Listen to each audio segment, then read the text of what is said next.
Umalingaw-ngaw ang sunod-sunod na putok ng mga baril sa dagat mula sa 4 na barko ng Philippine at US Navy sa bahagi ng West Philippine Sea sa Zambales kahapon.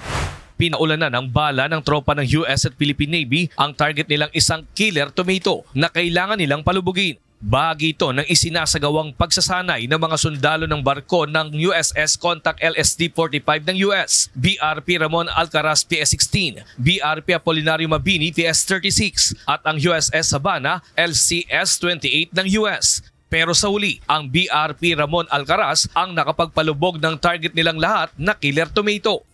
Sakay pa rin tayo ngayon ng BRP Ramon Alcaraz at pangalawang araw na ng isinasagawang multilateral maritime exercise.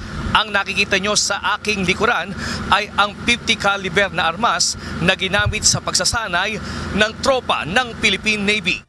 Ayon kay Commander Johans Cruzada, commanding officer ng BRP Ramon Alcaraz PS-16, mahalaga ang kaalaman sa pagsasanay sa hanay ng hukbong dagat ng Pilipinas para ma-enhance ang capability o ang kakayahan nila lalo na sa paghawak at paggamit ng mga armas. Paraan din ito para maproteksyonan ang sarili at tauhan sa mga barko. Gayun din ang mapalakas ang interoperability o ugnayan at koordinasyon ng Pilipinas at US.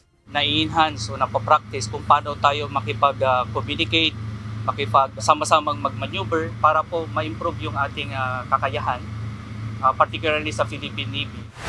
Samantala, sa isinagawang pagsasanay ng dalawang magkaalyadong bansa, wala namang nasugatan o nasaktan sa tropa ng US at Philippine Navy at sa mga mangingisda sa lugar. Magpapatuloy naman ang multilateral maritime exercise ng US at Philippine Navy hanggang sa Lunes, April 28. Nestor Torres, UNTV News and Rescue. Diyos ang aming sandigan, serbisyo publiko ang aming pinahahalagahan.